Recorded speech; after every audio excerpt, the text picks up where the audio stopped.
ब्रह्मा गुरुर्विष्णु गुरुर्देव महेश्वरा गुरु साक्षात परब्रह्म तस्मै श्री गुरुवे नमः। ओम साई राम। मित्रों, आज का ब्लॉग आप सभी हमारे साईं परिवार के लिए विशेष लाभकारी और कल्याणकारी है, क्योंकि आज के ब्लॉग में हम अपने साईं परिवार के लिए बहुत ही विशेष उपाय लेकर के आए हैं जो आपके दुर्भाग्य को दूर करता है, आपके समस्त परिवारों के दुर्भाग्य को सौभाग्य में बदलता है।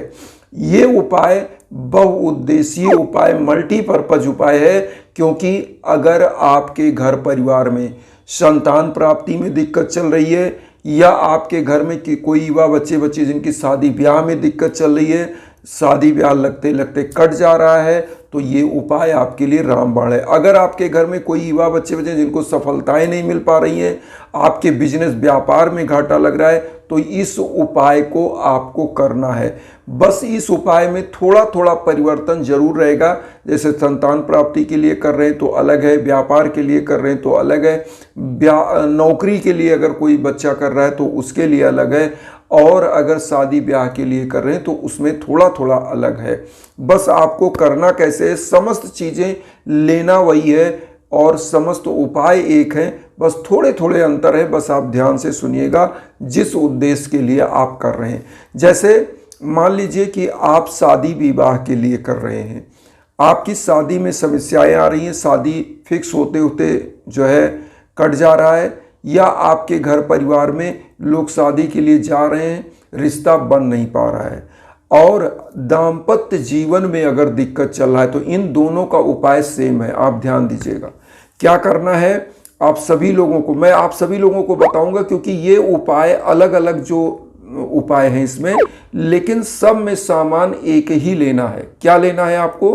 पीला पुष्प लेना है। 7 गुरुवार आपको यह उपाय करना है। 7 चुटकी पीली हल्दी ले लेनी है। आपको कितना 100 ग्राम 200 ग्राम हल्दी लेके रख लीजिए, और चुटकी कितना, 1 चुटकी हल्दी एक बार में यूज होना है। मतलब इतना कितना मान के चलिए कि 5 ग्राम 10 ग्राम हल्दी। तो आपको पीसी हल्दी ले लेनी है, साफ पीला पुष्प ले लेना है। नहा धो करके आपको स्वच्छ आसन पर बैठना है। बाबा को भी पीले आसन पर स्थापित करिएगा, साईं बाबा की मूर्ति। चूंकि साईं एक सद्गुरु हैं, और कलयुग में जो व्यक्ति गुरु की उपासना करता है उसको हमेशा समस्त क्षेत्रों में सफलताएं प्राप्त ही होती हैं, क्योंकि कलयुग में जो है ज्ञान का अंधकार है, और जो प्रकाश आपको प्राप्त होता है वह गुरु तत्व से होता है, और जो गुरु तत्व का प्रकाश पा जाता है उसके पास से अज्ञान रूपी अंधकार छट जाता है, और ज्ञान रूपी प्रकाश उसके पास आता है, तो समस्त क्षेत्रों में उसका कल्याण होता है। तो आपको पीला पुष्प ले लिया, हल्दी ले लिया। हल्दी लेने के बाद आपको जो है बाबा को पीले आसन पर स्थापित किया। घी का दीप आपको प्रज्वलित करना है 7 गुरुवार। और ये भी ध्यान दीजिए, 7 गुरुवार लगातार नहीं कर, 7 मतलब 7 गुरुवार इस उपाय को करना है, ना कि हर दिन नहीं, गुरुवार इस उपाय को करना है, क्योंकि ये उपाय केवल और गुरुवार के लिए है। तो आपको क्या करना है कि आप जो भी चीज़ें पूरा ले लिया, अब आपको क्या करना, धूप बत्ती ले लेना है, 1 लोटा जल ले लेना है, नारियल ले लेना है। तो आपने कितना चीज़ लिया एक बार फिर से बता दें। आपने 1 लोटा जल लिया, पीला पुष्प लिया, घी का दीप लिया, धूप बत्ती लिया, हल्दी लिया, इतनी चीज़ ले लीजिए, और थोड़ा सा चावल इसमें मिला लीजिए, और 1 नारियल ले लीजिएगा। नारियल आपको पहले दिन ही केवल रखना है संकल्प के लिए, तो नारियल ले लेना है। नारियल इस उपाय में मस्ट है, तो नारियल आपको ले लेना है। अब जैसे मान लीजिए दाम्पत्य जीवन में दिक्कत चल रहा है, या शादी विवाह में दिक्कत चली, चाहे वह बच्चा हो चाहे बच्ची हो, जिनके भी शादी विवाह में दिक्कत चल रही है, या जिनके दाम्पत्य जीवन में, करना क्या है बाबा के सम्मुख आपको जो 1 चुटकी हल्दी लिया है, उस 1 चुटकी हल्दी को अपने संकल्प के साथ इस नारियल पर स्वास्तिक का निशान उसी 1 चुटकी हल्दी से बना दीजिए। और बनाने के बाद कुछ पैसा ले लीजिए, द्रव्य दक्षिणा, जैसे 11 रुपये मान लीजिए, 21 रुपये, 51, जितना आपका समर्थ है उतना आप ले लीजिए। अपना संकल्प नारियल को लीजिए जिसपे आपने स्वास्तिक का निशान बनाया, पैसा लीजिए। आपके विवाह में अगर बाधा चल रही है कि विवाह हो नहीं पा रहा है, अच्छे वर से तय नहीं हो पा रहा है, आप अगर लड़की हैं या लड़के हैं तो अच्छे योग्य वधू आपको नहीं मिल पा रही है, तो आपको या दाम्पत्य जीवन में दिक्कत, तो करेंगे क्या? नारियल ले लिया, थोड़ा सा पीला पुष्प, थोड़ा सा चावल ले लीजिएगा हाथ में और पैसा रख लीजिए। बाबा के सम्मुख आप बोलेंगे कि प्रभु हमारे दाम्पत्य जीवन में जो दिक्कतें चल रही हैं उनका आप ध्यान करके सुधार करें, हमारे जीवन में हमेशा खुशियाँ लाएं और हम पति पत्नी सुख में रहें। अगर आपका शादी विवाह में दिक्कत, तो यही बोलना है कि प्रभु योग्य वर के साथ हमारी शादी कराइए, या आप अगर लड़के तो योग्य वधू के साथ हमारी शादी करें, ऐसा बोल करके बाबा के श्री चरणों में आपको रख देना है। रखने के बाद घी का दीप प्रज्वलित कर लीजिएगा, 2 बत्ती प्रज्वलित किया और जो जल रखा है लोटे में चारों तरफ छिड़क लीजिएगा। अब आपको एक मंत्र का जप करना है, ओम सर्वमंगल कराय नमः, ओम सर्वमंगल कराय नमः। इस मंत्र का आपको जप कर लेना है और इस मंत्र का जप कितना, 1 माला जप करना है। उसके बाद आपको क्या करना है, जो नारियल है वो सब चीज़ सबको प्रणाम करिए, प्रभु को प्रणाम करिए और उसके बाद आपको क्या करना है, खिचड़ी का भोग लगाना है। हर 7 गुरुवार यह उपाय करना, 7 दिन खिचड़ी का भोग लगाना है। और उसके बाद आपको करना क्या है, कुछ गरीबों में खिचड़ी का वितरण करना है। कुछ मतलब चाहे 2, 3, 4, 5, 7 जितने में भी आप ये खिचड़ी का वितरण आप कर दीजिए। अब आप कहेंगे कि मैं बाहर रहता हूँ, विदेश में हूँ, वहाँ नहीं कर सकता, तो आप क्या करें, उस खिचड़ी के निमित्त जैसे बाबा के सम्मुख आप खिचड़ी का भोग लगाइए, पूरे परिवार को ही आप बांट के आप लोग खाइए और खिचड़ी जो गरीबों के निमित्त आप करिए, कुछ पैसा निकाल कर रख दीजिए।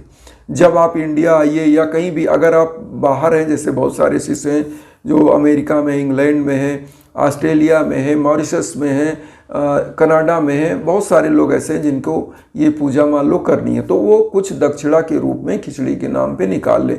जब भी इंडिया आए तो कहीं भी भंडारा करा दें या कुछ चीज़ें करा दें, वो भी मान्य हो जाता है कि आपने बाबा के निमित्त ये चीज़ किया। जब सच्ची श्रद्धा और सबरी होती है तो मान्य हो जाता है। तो ये उपाय आपको करना है। और 7वें दिन इस नारियल को क्या करना है, किसी बहते हुए या तो जल तालाब में प्रवाहित करना है और जो पैसा है उसको किसी साईं मंदिर में डालना है। और अगर प्रवाहित नहीं कर पा रहे हैं जल में इस नारियल को, तो किसी पीपल वृक्ष के नीचे या केले के पेड़ के नीचे इस जो है नारियल को 7वें दिन रखना है और वहाँ भी अपनी मनोकामनाएं, अपना संकल्प बोल देना है, प्रभु हमारा कल्याण करें, ऐसा कह के आप चले आना है। ये पूजा 7 दिन जो हमने बताया, ओम सर्वमंगल कराय नमः, 7 दिन ये जप करना है अगर दाम्पत्य जीवन में या शादी विवाह में दिक्कत है। और इसी जो मंत्र आप कर रहे हैं, ओम सर्वमंगल कराय नमः, आप चाहें तो यहाँ गुरु का मंत्र कर सकते हैं, ओम ग्राम ग्रीम ग्रोम सा गुरुवे नमः, ये भी कर सकते हैं। लेकिन आपको सबसे अच्छा मंत्र तो वही है, इजी भी है, वही करिए। अब आता है कि आपके बिजनेस व्यापार में घाटा लग रहा है, तो आपको करना क्या है, इस नारियल को आपको प्रवाहित नहीं करना है। सब पूजा एक ही तरह से होगी, ओम सर्वमंगल कराय नमः या ओम ग्राम ग्रीम ग्राम सा गुरुवे नमः, इसी मंत्र का आपको जप करना है। सभी विधि वही है, दीप जलाना है, पीला पुष्प लेना है संकल्प के साथ, लेकिन इस नारियल को प्रवाहित नहीं करना है। इस नारियल को क्या करना है, आपको अपने घर के जो 7 चुटकी आपने हल्दी लिया है, आप ध्यान दीजिए 7 दिन 7 चुटकी हल्दी से जहाँ पे आपने स्वास्तिक बनाया उसी के ऊपर आप हल्दी को डाल दिया करिए 7 दिन की पूजा में, 7 गुरुवार के। और इस जो व्यापार के लिए कर रहे हैं, बिजनेस के लिए कर रहे हैं या नौकरी के लिए कर रहे हैं, तो उनको क्या करना, इस नारियल को अपने घर के पूजा कक्ष में पीले वस्त्र में लपेट करके इस नारियल को पीले कपड़े में अपने पूजा कक्ष में रख दीजिए। और रखेंगे तो इससे धन लक्ष्मी का भी आगमन होगा, क्योंकि बिजनेस व्यापार में क्या होता है, आपको जो अगर घाटा लगे तो धन का ही लगता है और धन ही कमाना है। आप नौकरी करने जा रहे हैं तो धन के लिए ही करने जा रहे हैं, तो ये क्या करता है, एक तरह से श्री फल होता है और ये माँ वैभव लक्ष्मी को आकर्षित करता है। तो आपके व्यापार स्थल पर भी इसको रख देंगे तो वहाँ धन लक्ष्मी खूब आएंगी, आपका व्यापार अच्छा उन्नत होगा। अब आता है कि आपके घर परिवार में अगर दिक्कतें चल रही हैं, कोई रोग दोष कलेश विकार से व्यक्ति पीड़ित चल रहा है, तो आप क्या करेंगे, उस व्यक्ति यही पूजा सेम होगी, मंत्र भी यही होगा। और करना क्या, उस लास्ट दिन उस व्यक्ति के सर के ऊपर से 7 बार एंटी क्लॉकवाइज यही नारियल आप घुमा करके किसी जल में प्रवाहित करेंगे और उस व्यक्ति का रोग दोष कलेश विकार दूर होगा। पूजा के बाद प्रतिदिन उसको हल्दी का चंदन लगाए जो व्यक्ति रोग से पीड़ित है।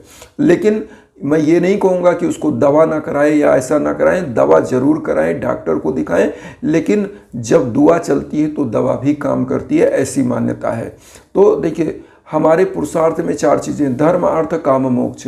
तो धर्म को करते हुए अर्थ का अर्जन करते हैं तो अर्थ आता है। तो धर्म को करते हुए अगर स्वास्थ्य आप दिखाते हैं किसी डॉक्टर को तो दवा भी अच्छे से काम करती है। तो स्वास्थ्य दिखाइए जरूर, लेकिन थोड़ा सा घर में भी आध्यात्मिक वातावरण करके उस व्यक्ति के लिए कार्य करिए। ये चीज़ आप करिए, निश्चित रूप से कल्याण होता है। यहाँ एक चीज़ और हम बता दें कि अगर आपके परिवार में कार्य में बाधा आ रही है, संतान प्राप्ति में बाधा आ रही है, बच्चे सफल नहीं हो रहे हैं, तो यहाँ पर मैं एक चीज़ बार बार बताता हूँ, इंस्टाग्राम का लिंक भी देता हूँ कि आपको क्या करना है। यज्ञ याचन हवन के लिए हमारे इंस्टाग्राम के लिंक पर आइए, वहाँ पर बात हो सकती है, आप मैसेज कर सकते हैं हवन के लिए। क्योंकि जब आपके नाम गोत्र पर संकल्प होकर हवन होता है तो आपकी भीषण से भीषणतम बाधाएं दूर होती हैं। और यहाँ पर अब एक चीज़ और बताएं, जब आपके जीवन में किसी भी प्रकार का विघटन चल रहा है तो संकल्प के साथ आपके नाम गोत्र पर ही हवन होना चाहिए। इसीलिए मैं बार बार यह आप लोगों को सूचना भी देता रहता हूँ। इन्हीं भावनाओं के साथ वसुधैव कुटुंबकम की जो भावना हम लेकर चलें, उसमें आप सभी लोग चैनल को सब्सक्राइब करके अपना आशीर्वाद दीजिए। उन साई भक्तों तक वीडियो को जरूर शेयर करिए जो किन्हीं कारणों से कष्ट में, दुख में। इसी भावना के साथ ओम साई राम।